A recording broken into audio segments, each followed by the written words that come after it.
내가 아직 말로 공감을 해주진 않지만은 말이 아니더라도 내가 너하고 주파수 맞추려고 애를 쓰고 있어. 이걸 보여줄 수가 있거든요. 어떻게 하면 그렇게 할 수가 있습니까? 내가 너하고 주파수 맞추려고 애쓰고 있어를 어떻게 말할 수 있어요? 네? 고개를 끄덕인다든지, 네? 눈 아이 컨택을 한다든지, 눈을 맞춘다든지. 그래서 눈 맞추기 같은 것이 상당히 중요한 거죠. 제가 아는 어떤 사장님이 계신데 그 사장님은 오비 맥주에서 부사장님을 오랫동안 하셔가지고 그분이 바로 오비 호프라는 이름을 만든 그 본인이세요. 그래서 오비 호프 여러분들 잘 아시잖아요. 그리고 그걸 성공시키는 아주 유명한 사장님이신데 그분이 옛날 10년 전 IMF 때 그때 이제 직전에 이제 회사를 그만두셨어요. 그래서 그만두시고 그저 심심풀이로 호프집이나 하나 한다 이러셨는데 근데 만들고 한 달 있으니까 말이에요. IMF가 뻥 터진 거예요. 그래서 그 IMF 때는 멀쩡한 호프집 10개 중에 7개가 망하는 그런 시대입니다. 그런데 이것은 새로 만들었으니까 이름도 모르잖아요. 그러니 이게 살아남기는 하겠어요? 뻔하게 이제 망하는 겁니다. 근데 제가 그때 한 1년 동안 안식년을 갔다가 왔어요. 그래서 왔는데 그분은 우연히 어떤 자리에서 만났습니다. 그 맥주집 시작하신 거는 그랬더니 잘 돼 그러시더라고요. 아이고 그게 잘 돼요? 한 10개는 됐어 그러더라고요.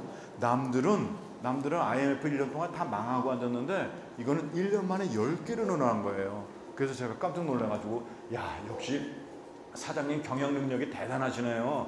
아니 그게 어떻게 이렇게 된 거예요? 하면서 그럼 교육은 어떻게 시킵니까? 들어올 때 인사 30도 굽혀요 60도 굽혀요. 이거는 다 우문인지 알지만 현답을 기대한 거예요. 그랬더니 이 사장님이 아니라달까 홍 교수 그럼 몇 도 굽히는 게 중요한 게 아니라 들어올 때 눈 마주치는 게 중요하더라고. 눈을 어떻게 마주쳐요? 있잖아 고객이 들어오면 눈으로 다 인사하는 거야. 눈으로 아이고 이렇게 소주방도 많고 이렇게 호프집도 많은데 하필이면 어떻게 우리 집 오셨어요? 를 눈으로 얘기하잖아요. 그럼 사람들은 다 알아듣는데요.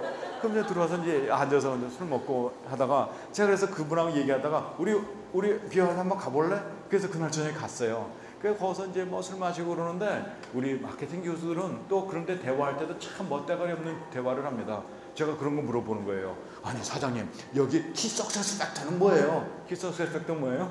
핵심 성공 요소가 뭐냐 이거죠. 그랬더니 사장님이 또 워낙 그런 거 잘 아시니까 톡으로 저희야 저희 그래요. 저희가 뭔지 아세요? 매니저예요.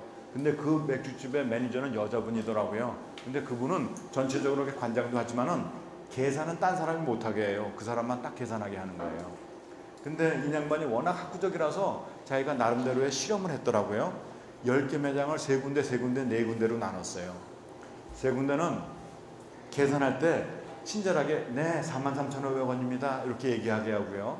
또 3군데는 네 맛있게 드셨어요 43,500원입니다 이렇게 얘기하게 하고 4군데는 무조건 눈을 쳐다보라고 그랬대요. 맛있게 드셨어요? 43,500원인데요 이렇게 얘기하겠대요. 그랬더니 한 달 있다가 그 매장에 오는 고객 수가 맛있게 드셨어요를 말했거나 안 말했거나는 아무 상관이 없는데 눈을 마주친 데는 딴 데보다 3배가 더 많더래요. 그분이 저한테 거짓말을 할 이유가 하나도 없는 부분이거든요. 그래서 눈 마주치는 게 그렇게 중요하구나 하는 것을 깨달을 수가 있죠. 여러분들 명함을 주고받을 때도 어떻게 하나 잘 보세요. 명함을 주고받았죠? 그러면 아이고 그러시군요. 그리고 악수합니다. 그 다음에 그 다음 분 주죠. 아 그러시군요. 악수해요. 그렇게 하지 말라는 거죠. 받았으면 얼른 보고 악수하면서 눈 쳐다보라는 거죠. 아 그러세요? 하고 눈을 쳐다보잖아요. 그럼 두 번째 만날 때 훨씬 친근감이 든다는 거예요. 와인잔 갖고선 어떻게 해요? 건배할 때도 어떻게 해요? 예? 그래가지고 와인잔 깨질까봐 이거 쳐다보지 말고 와인잔 하면서 눈 쳐다보라는 거죠. 그럼 훨씬 친근하게 느껴진다는 거죠. 눈 마주치기도 있고. 표정을 어떻게 짓는 게 좋을까요? 표정을 스마일 하는 거예요. 저희 학교 앞에는 어떤 은행이 있는데 그 은행은 주차하려고 그러면 아주 열이 받아요. 그냥 한번 주차하려면 10분 15분씩 걸리는데 말이죠. 더운 여름에 그냥 더워 죽겠고 겨울엔 추워 죽겠는데 아이고 거기서 누가 주차 정리 좀 했으면 좋겠는데 그래가지고 열받아가지고 은행 들어가잖아요. 그럼 은행 들어가면은 거기 여직원이 서 있다가요. 어서오세요 이러는데 그러면 주먹으로 하다 콩 때려주고 싶어요. 나가서 좀 주차 좀 정리 좀 해주면 좋겠어. 그래서 거기서 어서오세요 이러면 그게 무슨 게 이뻐요 그게? 열받죠? 어떻게 표정 짓는 게 정답이에요? 어떻게 표정 짓는 게 스마일도 아니고. 옛날에는 말이죠. 옛날에는 연애하려고 그러면 우리 유 기자님 같은 분도 연애할 때 옛날에 그럴 거예요. 남자들은 편지를 써요. 연애 편지 쓰는데 옛날에 핸드폰이 있어요? 아니면 뭐 인터넷이 있어요? 없어요. 그러니까 어떻게 해요? 써야 돼요. 써. 그러니까 쭉 쓰잖아요. 그럼 쓰다가 보면 아, 이 말이 아니게 틀렸잖아요. 그럼 어떻게 해? 버리고 다시 써야 돼요. 버리고. 그러니까 또 중국어 싹 쓰다가 글자 하나 또 틀렸으면 또 버리고 다시 쓰는 거예요. 보통 연애 편지 쓰려면 10장을 써야 되는 거예요. 그래 다 써놨는데 아, 딱 글씨가 너무 또 비기 싫어서 또 써. 그래봤자지만 그래가지고 또 이제 보내는 거예요. 그 보내면 어떻게 돼요? 답이 오려면 또 언제 기다려요?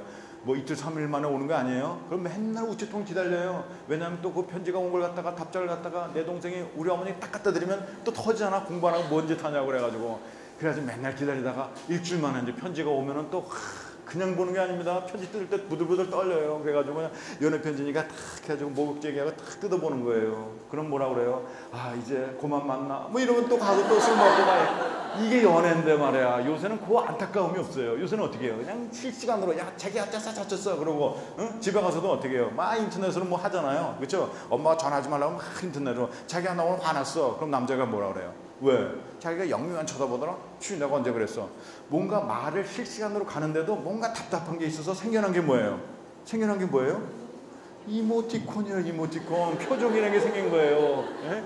이모션이 거기에 들어가야 되는 거예요. 그래가지고 어떻게 됩니까? 자기야 나 오늘 화났어. 이거 빵 때리면 어떻게 돼요? 갑자기 남자가 반응이 달라져요. 저기 왜 그래?